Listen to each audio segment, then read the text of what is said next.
విశ్లేషకులు రామ్ గోపాల్ గారు కూడా ఉన్నారు. అందరితో మాట్లాడదాం. నమస్తే అండి అందరికీ. రైట్. సో ప్రభాకర్ రెడ్డి గారు, మొదటి నుంచి కూడా ఎస్పెషల్లీ ఎన్నికలకు ముందు కాంగ్రెస్ పార్టీ కానీ బీజేపీ కూడా బీఆర్ఎస్ పార్టీ మీద ప్రభుత్వంలో ఉన్నారు కాబట్టి తెలంగాణ రాష్ట్రాన్ని మిగులు బడ్జెట్తో ఇచ్చిన రాష్ట్రాన్ని లోటు బడ్జెట్గా మార్చింది, అప్పుల రాష్ట్రంగా మార్చింది.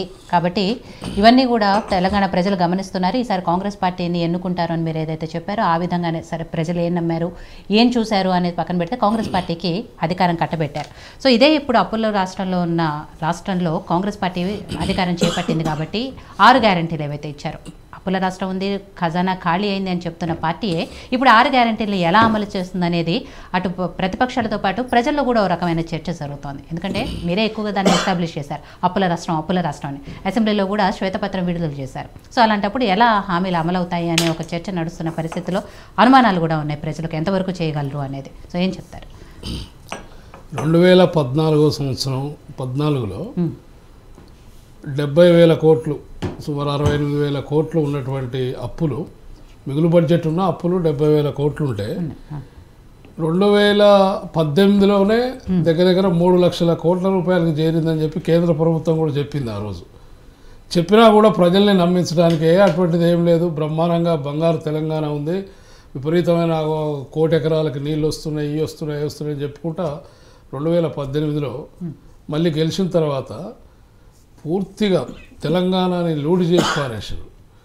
ఒకేసారి 5 ఏళ్లలోనే దగ్గర 6,50,000 6,60,000 కోట్లకి అలా అప్పులు పోయినాయంటే ఇక్కడ మనం అసలు ఒక్కొక్క సంస్థని పరిశీలన చేస్తూ ఉంటే టోటల్గా చివరికి సివిల్ సప్లై కూడా 58,000 కోట్ల అప్పులకు పోయిందని అంటే అసలు వీళ్ళ అడ్మినిస్ట్రేషన్ ఏంది, వీళ్ళ కథ ఏంది, అసలు వీళ్ళు మాయా మాటల గారడీ మాటలతోటి తప్ప తెలంగాణ ప్రజలు ఇంత దారుణంగా వంచిస్తారు, ఇంత దారుణంగా మోసం చేస్తారు అనే విషయాన్ని ఇలా తెలంగాణ ప్రజల కడుపు రగిలిపోతూ ఉంది.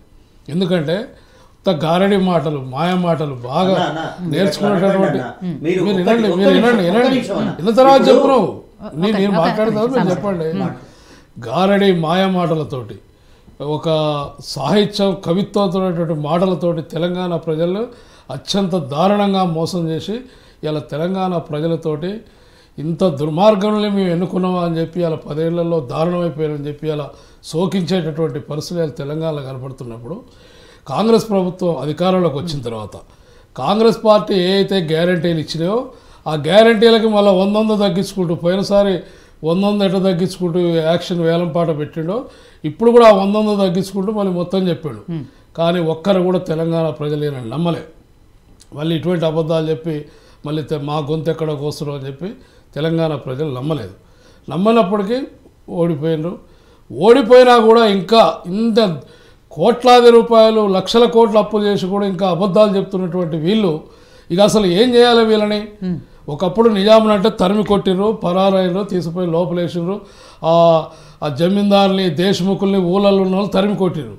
కానీ ఇలా మీరు ఒక్కటే వీళ్ళు ఎంత దుర్మార్గం అనేది ఒక్క విషయం మనం ఆలోచిస్తే, ఎలక్షన్ కౌంటింగ్ అయిపోయింది, రిజల్ట్ వస్తుంది, ప్రగతి భవన్ అసలు ఎప్పుడు ఖాళీ చేసినో తెలియదు, దొంగ లెక్క పరారు కావాల్సిన అవసరమైంది.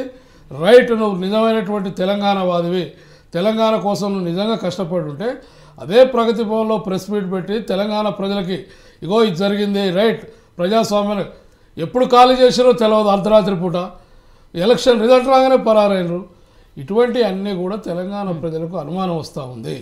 ఇటువంటిది చాలా దగా చేసిరు అని చెప్పి ఇలా ఇది నడుస్తుంది. ఇదంతా మేము శ్వేతపత్రం ప్రకటించిన తర్వాత ఈ దుర్మార్గమైనటువంటి పరిపాలనను ప్రజలకు తెలియజేసిన తర్వాత ఇలా నియర్లీ 2 లక్షల ఎకరాల భూమి ఆక్యుపై అయినట్టుగా చుట్టుపక్కల తెలుస్తూ ఉంది.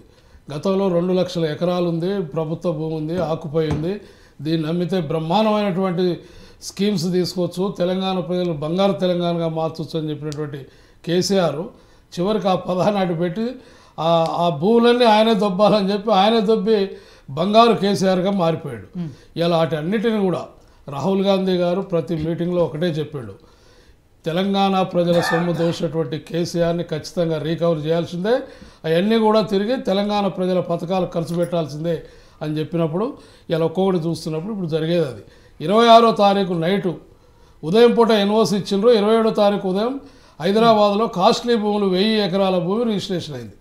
ఇట్లా దోపిడీ చేసినటువంటి ఈ ముఠాని ఖచ్చితంగా కాంగ్రెస్ పార్టీ తీసుకొచ్చి ప్రజాకోర్టులో పెట్టి వీళ్ళు దొబ్బిని కక్కించి ప్రజలకి ఖర్చు పెడతాం, ఖచ్చితంగా జరుగుద్ది. అదే కాకుండా ఇలా 70 స్వతంత్రం వచ్చిన కానించి అనేక సంవత్సరాలు పాలన కొనసాగించినటువంటి కాంగ్రెస్ పార్టీ ఏ విధంగా చేయాలి ఏమిటి అనేది పూర్తిగా ప్రభుత్వాన్ని నడపడంలో మాకున్నటువంటి అనుభవం మరెవరికి లేదు. 3 శాఖలతోటి తప్ప 10 ఏళ్లలో మరొక శాఖతోటి కూడా ఒక్కనాడు సమీక్ష పెట్టలేదని చెప్పి ఐఏఎస్లు అంటూ ఉన్నారు. అసలు ఇటువంటి దుర్మార్గమైన ప్రభుత్వం ఒకే ఒక అగ్రికల్చర్ వ్యవసాయ శాఖలో ఒక జేడీ ఎండీలు 500-600 కోట్లు సంపాదిస్తే కనీసం దాని మీద శాఖల మీద ఎక్కడి నుంచి ఏం ఫండ్స్ వస్తున్నాయో కూడా తెలియనటువంటి ఇంత మూర్ఖపు పరిపాలన కొనసాగించినటువంటి కేసీఆర్ ప్రభుత్వం ఇవాళ త్వరలోనే ప్రజాకోర్టులో శిక్షించబడేది ఖాయం. మేము చెప్పినటువంటి 6 గ్యారెంటీలు అద్భుతంగా ప్రజలకు అందుబాటులో తీసుకొస్తాం. ఖచ్చితంగా